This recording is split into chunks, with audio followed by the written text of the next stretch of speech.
CS T10 Croatia का जो पहला मैच है ना भाई, उसके बारे में यहाँ पर मैं बताने वाला हूँ। तो भाई जो लोग मेरे से जुड़े हैं ना भाई, उनको पता है कि किसी भी टूर्नामेंट का जब पहला मैच होता है तो हमारी परफॉर्मेंस कैसी रहती है। हम जीएल में भी काफी अच्छी खासी रैंक लेके आते हैं, और स्मॉल लीग में तो कहना है भाई, कहना ही नहीं, अल्ट्रा क्लीनशिप हम करके जाते हैं। इसका रीजन ये है कि लोग तुक्के में टीम बनाते हैं, और हम पूरी रिसर्च के साथ टीम बना के मैं आपको देता हूँ, जिससे हम क्लीन स्वीप करते हैं। और भाई देखो, जिस भी भाई का लॉस हो चुका है ना, बहुत सारा लॉस हो चुका है, और वो भाई अपना लॉस कवर करना चाहते हैं, तो भाई सही चैनल पे आए हो। आपने क्या करना है भाई, जैसे जैसे मैं कहता हूँ वैसे वैसे आपको फॉलो करनी है वो बात। सबसे पहले ना कि आपको पहले सबसे पहले कि पूरी तरीके से वीडियो को देखना है, और एक एक प्लेयर्स के बारे में अच्छे से जानकारी लेनी है, जैसे कि कौन सा प्लेयर का कितने नंबर पे आएगा बैटिंग करने के लिए, ऑलराउंडर्स कौन कौन से हैं, और डेथ में कौन सा बॉलर बॉलिंग डालने वाले, ये सब चीजों को आप पे फोकस करना है, जो कि मैं आगे चल के आपको वीडियो को बताने वाला हूँ। और उसके बाद अपनी टीम खुद से बनाने की कोशिश करनी है, पहले खुद से बनाने की टीम कोशिश करनी है। उसके अलावा देखो भाई, अगर आपके पास टाइम नहीं है, अपनी टीम नहीं बना पा रहे हो, आपको चाहिए कि मेरे को बनी बनाई टीम मिल जाए, तो क्या कर सकते हो, फाइनल टीम अपने टेलीग्राम के चैनल पर देता हूँ, जिस टेलीग्राम चैनल का लिंक मैंने डिस्क्रिप्शन बॉक्स में दिया हुआ है। तो लिंक पर जस्ट टैप करना है और सीधे टेलीग्राम चैनल से ज्वाइन हो जाना है। उसके अलावा भाई एक लाइक जरूर करके जाना है, और प्लीज भाई चैनल को भी सब्सक्राइब कर देना है। देखो, लाइक और सब्सक्राइब को आपने जरूर करना है, क्योंकि दोनों ही चीजें फ्री में होती है। आपने कुछ नहीं करना, जस्ट टैप करना है और आपका चैनल लाइक और सब्सक्राइब हो जाएगा। तो चलो, अब ज्यादा टाइम वेस्ट ना करते हुए मैच के ऊपर आते हैं। देखो भाई, एशिया स्टेट एंड क्रोएशिया का जो पहला मैच है इस टूर्नामेंट का, मैच टाइमिंग की बात करें तो 12:15 पे ये मैच स्टार्ट होने वाला है। तो आपको 5 से 10 मिनट पहले मैं आपको टीम प्रोवाइड दे दूंगा। अगर आपको इस मैच के पीडीएफ चाहिए, जो स्टैट्स, जो प्लेयर के स्टैट्स होते हैं उनकी अगर पीडीएफ चाहिए, वो भी आपको मैं प्रोवाइड कर दूंगा, अगर आप मुझे कॉमेंट बॉक्स में बताओगे तो। वैसे नहीं, मतलब जब बताओगे तभी आपको प्रोवाइड करूंगा। उसके अलावा चलो, मैच होने वाला है जागरेब वॉरियर्स और यहाँ पे जागरेब सुकोल के बीच में। उसके अलावा वेन्यू की बात करते हैं। देखो, वेन्यू की बात करें तो भाई यहाँ पे मलादोस क्रिकेट ग्राउंड में ये मैच होने वाला है, जो कि जागरेब में ही है। उसके अलावा यहाँ की अगर पिच रिपोर्ट की बात करें तो लास्ट के 5 मैचों का यहाँ का जो एवरेज स्कोर है ना भाई, लगभग 110 के आसपास है, मतलब कि बैटिंग फ्रेंडली विकेट है। उसके अलावा टोटल यहाँ पे लास्ट के 5 मैचों में यहाँ पे 48 विकेट्स गिरे हैं, जिसमें से कि पेसर्स को सिर्फ 46 और स्पिनर्स को मात्र यहाँ पे 2 विकेट मिले। तो इससे क्या पता चलता है भाई, इससे पता चलता है ना कि हमने अपनी टीम में पेसर्स को ज्यादा प्रायोरिटी देनी है, तो अपने पेसर्स को लेकर चलना है। उसके अलावा अगर जागरेब वॉरियर्स और यहाँ पे जागरेब स्कूल के बीच में टोटल यहाँ पे 5 मैचेस हुए हैं। एक मैच तो नो रिजल्ट रहा था क्योंकि बारिश आ गई थी इस मैच में, लेकिन यहाँ पे जागरेब वॉरियर्स ने ना, जागरेब स्कूल ने सॉरी, यहाँ पे 4 मैच जीता हुआ है। तो हेड टू हेड की बात करें तो जागरेब स्कूल का पलड़ा यहाँ पे काफी भारी है, तो इसलिए फेवरेट भी इस टीम में यही टीम रहने वाली है। अब थोड़ा सा प्लेयर्स के बारे में देख लेते हैं, किस प्लेयर को लेना है, किसके ड्रॉप करना है। सबसे पहले विकेट कीपिंग सेक्शन में आते हैं। यहाँ पे सबसे पहले राशिद हाशमी आते हैं। अब देखो, ओपन आता है प्लेयर बैटिंग करने के लिए, और राइट हैंड बल्लेबाज है। अगर लास्ट के 5 मैचों की फॉर्म आपको बता दूं तो हाईएस्ट स्कोर इसका 64 का रहा है। ओवरऑल अगर इसके स्टेट्स की बात करूं तो इसने 48 मैचेस खेला हुआ है। 48 मैचों में इसने 728 रन इसने स्कोर किया हुआ है, और 19 की एवरेज के साथ। प्लेयर इंपॉर्टेंट रहेगा जीएल की टीम में, आप इस प्लेयर को कैप्टन वाइस कैप्टन ट्राई कर लेना, क्योंकि बैटिंग विकेट है और टॉप ऑर्डर के बल्लेबाज चलने के चांसेस ज्यादा हैं, इसलिए इसे टीम में लेकर चलना। जीएल की टीम में captain vice captain, small league की टीम में एज अ प्लेयर लेकर चलना। फिर यहाँ पे आते हैं रामा धकेल। रामा धकेल की बात करें भाइयों तो वन डाउन आता है प्लेयर बैटिंग करने के लिए, और भाई राइट हैंड बल्लेबाज है। उसके अलावा इसने 36 मैचेस खेला हुआ है, और 36 मैचों में 608 रन इसने स्कोर किया हुआ है, और यहाँ पे 26 की एवरेज है, प्लस यहाँ पे 16 मैचेस में बॉलिंग करी है, और यहाँ पे 8 विकेट लिया हुआ है। बट यहाँ पे बॉलिंग प्लेयर कराएगा नहीं, क्योंकि काफी कम उम्मीद है बॉलिंग कराने के। As a trump card player भी अपनी टीम में ले सकते हो, क्योंकि मान लो सिलेक्शन परसेंटेज कम है, खेलेगा तो अपनी टीम में पक्का ही ट्राई कर चलना। देखो मैं आपको टीम बना कर नहीं दिखा पाऊंगा, क्योंकि मुझे भी नहीं पता है कौन कौन से प्लेयर खेलेंगे। ये छोटे मोटे जो मैचेस होते हैं T10 के इस टाइप के, इनके जो पहले से कोई ऑफिशियल नोटिफिकेशन नहीं आती कि ये प्लेयर खेलने वाले हैं, इसलिए मैं टीम भी नहीं बना पाऊंगा। लाइन के बाद आपको टीम में दे दूंगा। फिर यहाँ पे अमन कुमार आते हैं। वन डाउन आता है प्लेयर बैटिंग करने के लिए। 3 मैच खेला हुआ भाई, 21 रन इसने बनाया हुआ है, और 7 की एवरेज है, तो उतना ज्यादा इंपॉर्टेंट नहीं रहेगा। और जो 3 मैचेस खेले ना, एक मैच में इसने बॉलिंग भी करी है, तो भाई जीएल की टीम में ट्राई कर सकते हैं, स्मॉल लीग की टीम में ट्राई करना, खेलता भी है तो। उसके बाद यहाँ पे तुषार कुलकर्णी आते हैं। मिड ऑर्डर में बैटिंग करने के लिए मात्र 12 की एवरेज है, उतना ज्यादा इंपॉर्टेंट नहीं रहेगा। इन तीनों में से किसी भी प्लेयर को अपने ट्राई नहीं करना है, इस चीज को ध्यान देना। अब आते हैं थोड़ा सा बैटिंग सेक्शन में। देखो भाई, बैटिंग सेक्शन में सबसे पहले मंजूर आते हैं यहाँ पे। अगर मैं यहाँ पे सागर मंजूर की बात करूँ तो प्लेयर वन डाउन आता है बैटिंग करने के लिए। अभी तक इसने 56 मैचेस खेला हुआ है, और 56 मैचों में 961 रन इसने स्कोर किया हुआ है। 20 की एवरेज के साथ। प्लेयर इंपॉर्टेंट रहेगा, सिलेक्शन भी भाई का ठीक ठाक है, अपनी टीम में एज अ प्लेयर लेके चलना आप इंपॉर्टेंट पिक रहने वाला है। फिर यहाँ पे ओस्मा हैदर आते हैं, राइट हैंड बल्लेबाज है, मिडिल ऑर्डर में आएगा बैटिंग करने के लिए, लेकिन इसके साथ है बॉलिंग बैकअप। अगर इसके साथ बॉलिंग बैकअप नहीं रहती तो मैं एक बार सोचता इसको ड्रॉप करने के लिए, लेकिन इसके साथ बॉलिंग बैकअप भी है और बैटिंग भी करेगा, इसलिए आपने इसे एज अ प्लेयर टीम में लेके चलना है अगर खेलता है तो। फिर यहाँ पे सागर मलिक आते हैं, राइट हैंड बल्लेबाज है, अब इसके साथ भी बैटिंग और बॉलिंग दोनों से बैकअप है। अब देखो पहले इसका स्टैट्स देख लो। अब इसका स्टैट्स उतना अच्छा है नहीं भाई, सिर्फ बॉलिंग से अच्छा स्टैट्स है। इसने 4 मैचों में बॉलिंग करी है, 6 विकेट चटकाया हुआ है, लेकिन जो उन 4 मैचों में इसने 8 ओवर की बॉलिंग करी है। तो प्लेयर बैटिंग से और बॉलिंग से दोनों तरीके से पॉइंट देगा, खास करके बॉलिंग से, इसलिए मेरी टीम में ये प्लेयर रहेगा। अगर फर्स्ट रैंक में आती है इसकी टीम की बैटिंग, तो आप इसे जेल की टीम में कैप्टन वाइस कैप्टन भी ट्राई करके चल सकते हो। फिर यहाँ पे आते हैं अटरी। अगर मैं अटरी की बात करूं भाई, तो अटरी भी काफी ज्यादा इंपॉर्टेंट रहने वाला है, क्योंकि अब इसका रीजन बताता हूँ क्यों इंपॉर्टेंट रहने वाला है। क्योंकि वन डाउन आता है प्लेयर बैटिंग करने के लिए, लास्ट के 3 मैचों में इसने लगातार सब में इसने बॉलिंग करी हुई है। इसके स्टैट्स के बारे में बता देता हूँ। 28 मैचेस खेला हुआ है, मात्र 104 रन इसने स्कोर किया हुआ है, क्योंकि पहले टूर्नामेंट में थोड़ा नीचे आता था बैटिंग करने के लिए, लेकिन अभी लास्ट के कुछ मैचेस में टॉप ऑर्डर में आ रहा है बैटिंग करने के लिए। लेकिन भाई देखो यहाँ पे 18 मैचेस में इसने बॉलिंग करी है और 19 विकेट चटकाया हुआ है और 31 ओवर की बॉलिंग इसने टोटल करी हुई है। तो प्लेयर कहीं से ना कहीं से पॉइंट दे ही देगा। टॉप ऑर्डर में आता है बैटिंग करने के लिए, तो कैप्टन वाइस कैप्टन का भी अच्छा ऑप्शन रहने वाला है।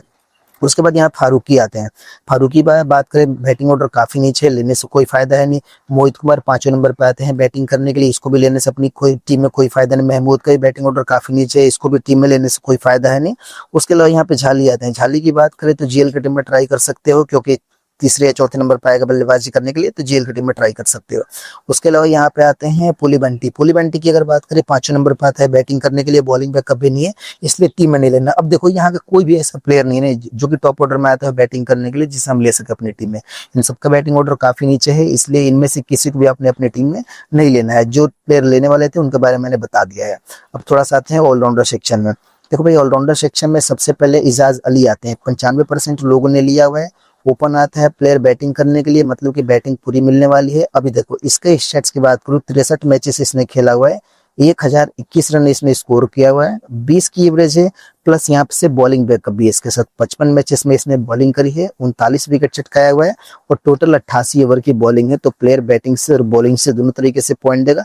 कैप्टन और वाइस कैप्टन का अच्छा ऑप्शन रहेगा, इस चीज को ध्यान देना। फिर यहाँ पे अवस्थी आते हैं। अब देखो 6ठे नंबर पे आएगा बल्लेबाजी करने के लिए, सेम इसके साथ भाई अप्लाई होती है वो बातें जो मैंने आपको पहले कही थी। अगर इसके साथ बॉलिंग बैकअप नहीं रहता तो मैं इसे ड्रॉप करने के लिए कहता, लेकिन भाई 2 ओवर की बॉलिंग करा के जाएगा प्लेयर, और प्लेयर अच्छा खासा बॉलिंग करा के जाएगा भाई। 2 ओवर की बॉलिंग कराएगा, 25 मैचेस में इसने 17 विकेट चटकाया हुआ है और टोटल यहाँ पे 44 ओवर की बॉलिंग है। तो देख लो भाई, एक इसके साथ मैं एक बात बता देता हूँ, अगर थोड़े से सेफ जाना चाहते हो तो आप इसे टीम में ले लेना, लेकिन अगर थोड़े से रिस्की प्लेयर हो तो आप इसे अपने टीम से ड्रॉप करके चल सकते हो। रीजन एक ही है कि इसका सिलेक्शन परसेंटेज थोड़ा सा ज्यादा है, कि इसके बारे में बता दिया। फिर यहाँ पे सी कुमार आते हैं। ओपन आएगा प्लेयर बैटिंग करने के लिए, बैटिंग पूरी मिलने वाली है। एवरेज कुछ खास इसने किया है नहीं, पहले के जो मैचेस इसने खेले हैं ज्यादातर फ्लॉप ही गया है, लेकिन भाई अभी टॉप ऑर्डर में उम्मीदें किया गया बैटिंग करने के लिए। और इसने अभी 6 मैचों में बॉलिंग करी है, 5 विकेट चटकाया हुआ है और 11 ओवर की बॉलिंग करी है। मतलब कि 6 में से 5 मैचों में इसने 2-2 ओवर की बॉलिंग करी है, और जो एक मैच उसने 1 ओवर की बॉलिंग करी थी। तो उम्मीद है कि यहाँ पे 2 ओवर की बॉलिंग करा के जाएगा, इसलिए टीम में ये भी प्लेयर हमारे लिए इंपॉर्टेंट रहेगा। उसके अलावा यहाँ पे एस सिंह आते हैं, 3रे नंबर पे आएंगे बल्लेबाजी करने के लिए एस सिंह।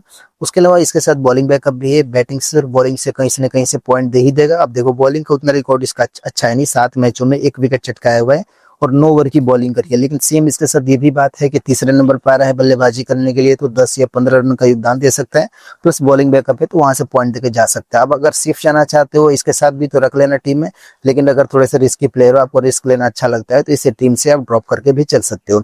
फिर यहाँ पर जी सिंह आते हैं।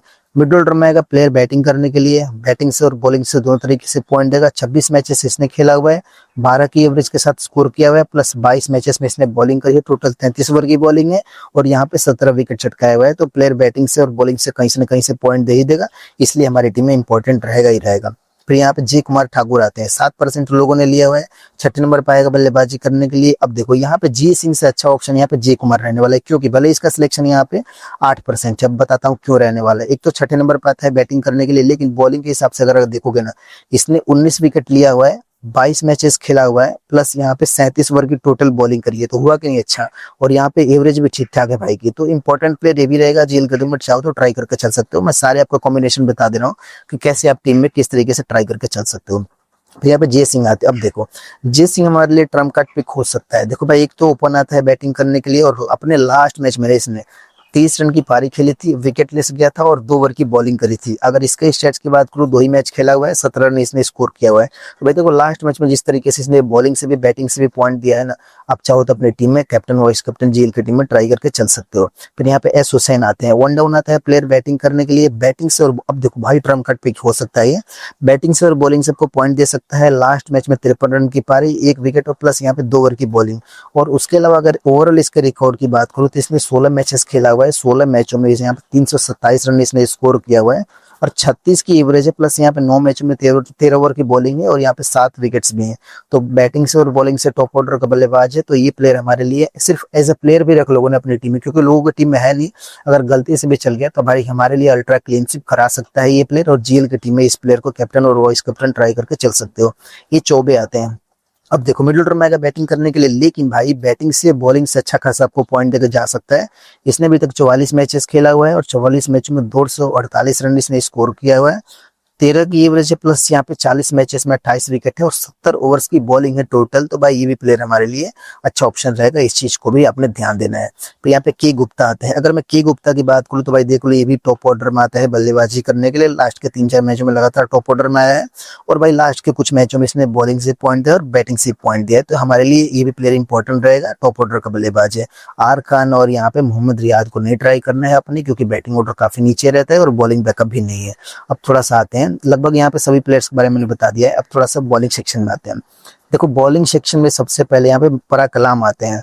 अब देखो 26% लोगों ने लिया हुआ है मिडिल ऑर्डर में आएगा बैटिंग करने के लिए, यानी कि बैटिंग से वो मिडिल ऑर्डर मतलब ये नहीं कि तीसरे चौथे नंबर पे लोअर मिडिल ऑर्डर का बैट्समैन है तो उतना ज्यादा इंपॉर्टेंट नहीं रहेगा, क्योंकि बैटिंग से इंपॉर्टेंट नहीं रहेगा। बॉलिंग से आपको इसके स्टैट्स के बारे में बता देता हूँ। लास्ट के 3 मैचों में 2 मैच में तो 1-1 ओवर की इसने बॉलिंग करी है, 1 मैच में 2 ओवर की बॉलिंग करी थी, 1 विकेट लेके गया था। ओवरऑल इसके स्टैट्स की बात करूँ, 17 मैचेस खेला हुआ है, 14 विकेट चटकाया हुआ है, टोटल 28 ओवर्स की बॉलिंग है। तो प्लेयर आपको विकेट टेकर है, फर्स्ट इनिंग में आती है बॉलिंग, तो ट्राई करके चल सकते हो, क्योंकि डेथ कोर्स में बॉलिंग डालने के लिए ये प्लेयर जाना जाता है।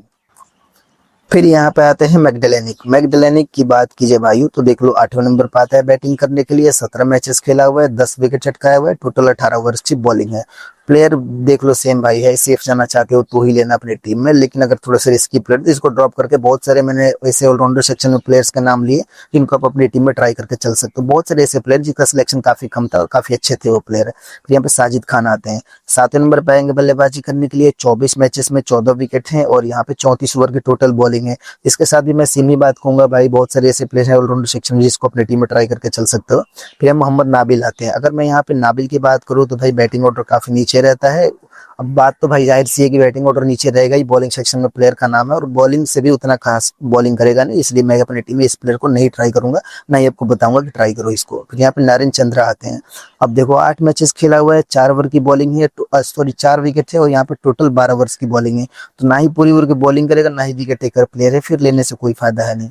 फिर यहाँ पे एस अहमद को भी नहीं ट्राई करना है अपने, नील अहमद को भी ट्राई नहीं, नील स्मिथ को भी ट्राई नहीं करना है।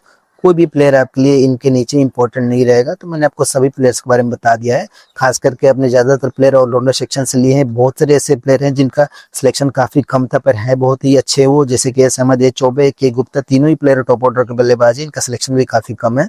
कैप्टन और वाइस कैप्टन मैंने आपको जैसे जैसे टीम में बता रहा था प्लेयर्स के बारे में मैंने आपको बता ही दिया कि यहाँ पे इजाज अली अच्छे ऑप्शन रहने वाले कैप्टनसी के, मतलब आपको सब कुछ बता दिया है। तो भाई यहाँ पे मैंने आपको सब कुछ बता दिया है, तो उम्मीद है कि आपको वीडियो अच्छी लगी होगी। तो भाई वीडियो देखने के लिए, अपना कीमती समय देने के लिए आप सबका बहुत बहुत धन्यवाद।